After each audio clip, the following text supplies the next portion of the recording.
Bonjour les coureurs, je m'appelle Éric Chantz, je suis enseignant d'éducation physique et aussi entraîneur pour le club de course jeunesse.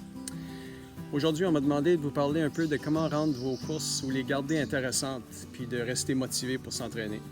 Et aussi, je vais vous parler brièvement des 3 P de la course.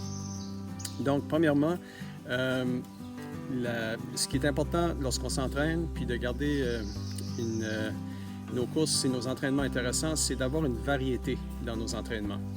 Et c'est tout à fait ça qu'on vous propose dans les entraînements semaine après semaine. On vous propose des environnements différents.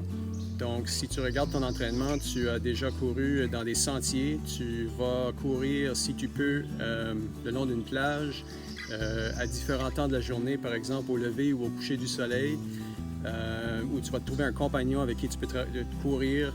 Donc ça, c'est toutes des choses qui vont t'aider à garder de l'intérêt puis à rendre tes courses amusantes et intéressantes. Deuxièmement, je vais vous parler des 3 P de la course.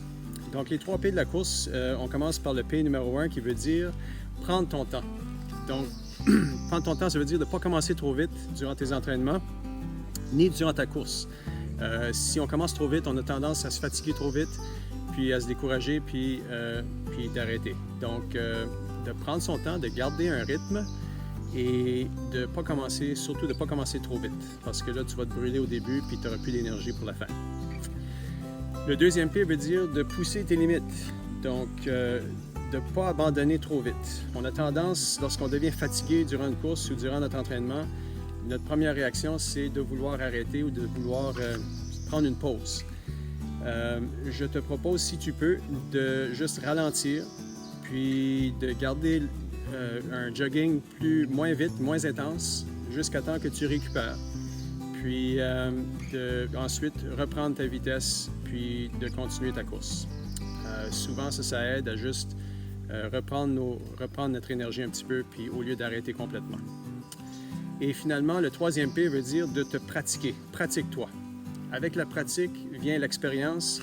Tu vas apprendre à connaître ton corps, tu vas apprendre à connaître tes limites et ça va t'aider à progresser dans ton entraînement. Donc, si tu suis le calendrier, tu vas avoir du succès. Le calendrier qu'on te propose est progressif avec des distances qui vont t'aider à petit à petit avoir du succès.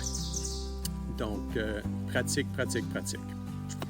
Et finalement, je veux te dire merci beaucoup pour ton écoute et te féliciter car c'est aujourd'hui que tu vas terminer ta 2e semaine de course.